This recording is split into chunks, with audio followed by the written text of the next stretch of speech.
महाराज भोजन करने बैठे तो भोजन के समय भी भगवान की याद आई, रामलला कहाँ है? देखा तो रामलला सरकार सखाओं के बीच में खेल रहे थे। दशरथ जी ने बुलाया, राम आओ भोजन कर लो, लेकिन दशरथ जी के बुलाने पर राम जी नहीं आए। भोजन करत बोले जब राजा, भोजन करत बोले जब राजा, नहीं आवत तजीबाल समाजा, नहीं आवत तजीबाल समाजा, नहीं आवत तजीबाल समाजा। दशरथ जी ने कहा, राम आओ भोजन कर लो। राम जी नहीं आए अपने सखाओं को छोड़कर। तब दशरथ जी ने मां कौशल्या का सहारा लिया, देवी आप जाओ और रामलला को लेकर के आओ।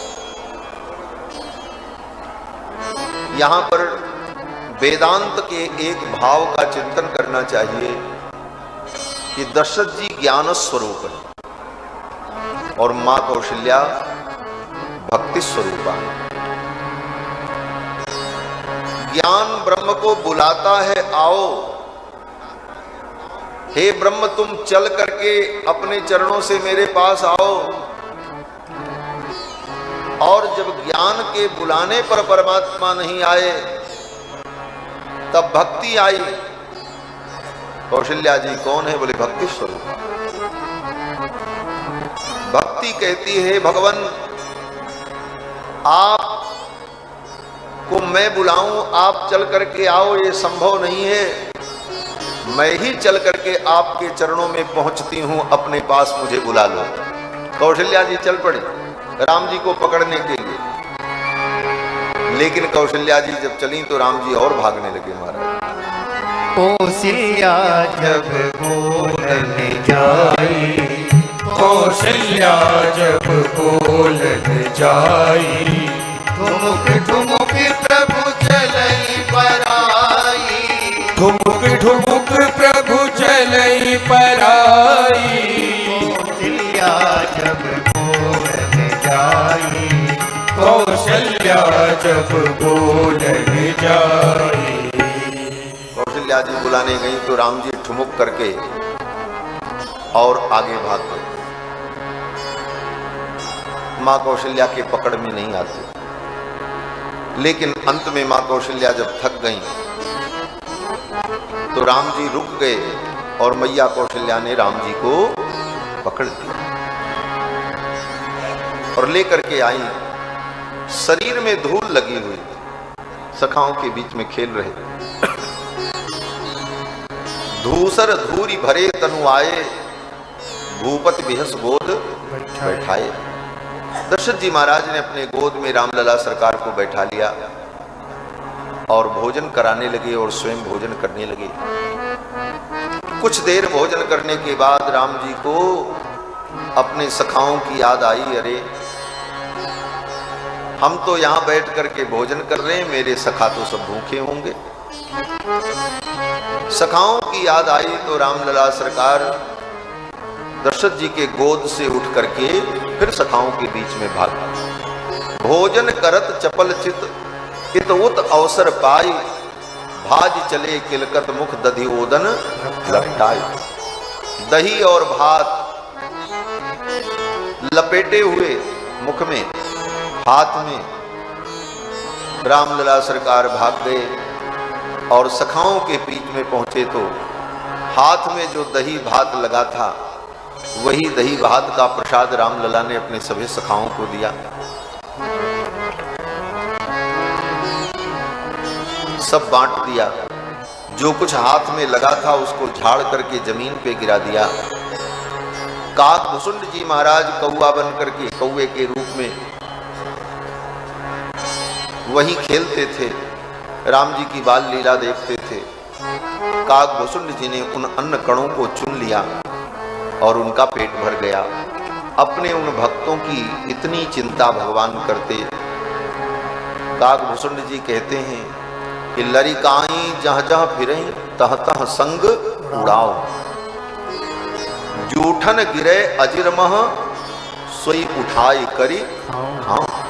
रामलला सरकार जब आंगन में खेलते, उनके हाथ से जूठन गिर जाता तो वही मैं उठा करके खा लेता, क्योंकि काकभूषुंड जी को अपने भोजन की चिंता नहीं, वो तो राम जी के दर्शन में, लीला दर्शन में ही आनंद में डूबे रहे। जब भक्त भगवान के प्रेम में, भगवान की भक्ति में डूब जाता है तो उसका जीवन कैसे निर्वाह होगा, इसकी चिंता भगवान को करनी पड़ती है। भगवान उसकी चिंता करते हैं। पाछे पाछे हरि फिरे कहत कबीर कबीर। जिन संतों के जीवन में ऐसा त्याग वैराग्य होता है, उनके जीवन की सारी व्यवस्था तो ठाकुर ही चलाते हैं।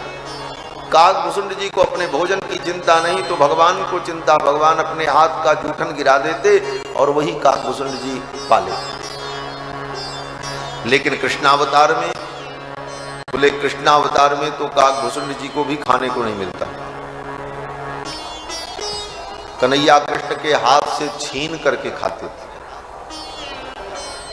काग को भाग कहा सजनी, हरि हाथ सो लई गयो माखन। भगवान के हाथ से माखन रोटी छीन कर काकभूषुंड जी महाराज पाते थे। क्यों? बोले जहां के ठाकुर ही चोरी करके खाएं तो फिर चेला भी चोरी करके खाए। राम जी मर्यादा पुरुषोत्तम है, इसलिए राम जी के भगत बड़ी मर्यादा में रहते, मर्यादाओं का पालन करते। हम वृंदावन जाते हैं, वृंदावन के बंदर चश्मा छीन ले, पर्स छीन ले महाराज। और हमारे अयोध्या में इतने बंदर, लेकिन किसी का चश्मा और पर्स नहीं छीनते। तो किसी ने कहा महाराज बंदर वो भी बंदर ये भी, फिर ये अंतर क्यों है? हमने कहा वो चोर के बंदर हैं और ये राजाधिराज के बंदर हैं। हाँ तो बंदर है, लेकिन रघुनाथ जी के ये आश्रित हैं, मर्यादा पुरुषोत्तम की सेवा में हैं, इसलिए मर्यादा के। एक बड़ी सुंदर घटना याद आती है। एक बार श्री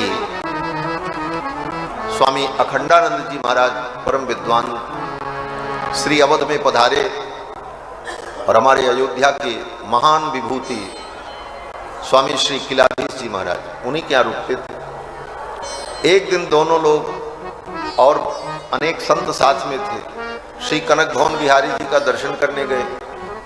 श्री कनक भवन बिहारी जी का दर्शन करने गए तो बाहर पादुका उतारी और जब दर्शन करके लौटे तो पादुका कोई चोर ले गया। तो अखंडानंद जी के को हंसी आई। उन्होंने, पूज्य स्वामी जी महाराज ने, अखंडानंद जी ने स्वामी श्री किलाधीश जी से कहा, किलाधीश जी हमारे वृंदावन में चोरी हो जाए तो ये तो बात समझ में आती है, लेकिन आपके इस मर्यादा पुरुषोत्तम की नगरी में भी चोरी होती। लोग हंस पड़े। अब किलाधीश जी इसका क्या उत्तर देंगे? तो किलाधीश जी परम विद्वान थे, हाजिर जवाब। उन्होंने कहा महाराज जी हाँ, ये मर्यादा पुरुषोत्तम की नगरी है और मर्यादा पुरुषोत्तम की नगरी में मर्यादा सिखाई जाती है। क्या मर्यादा सिखाई जाती है? बोले मंदिर में जूता चप्पल पहन करके जाना ही नहीं चाहिए, यही मर्यादा है। मंदिर जाओ तो नंगे पांव जाओ, तीर्थ में जाओ तो नंगे पांव जाओ। आपने मर्यादा का लोप कर दिया, इसलिए हमारे रघुनाथ जी ने ये मर्यादा सिखाई। बात तो सटीक है और बात ठीक है।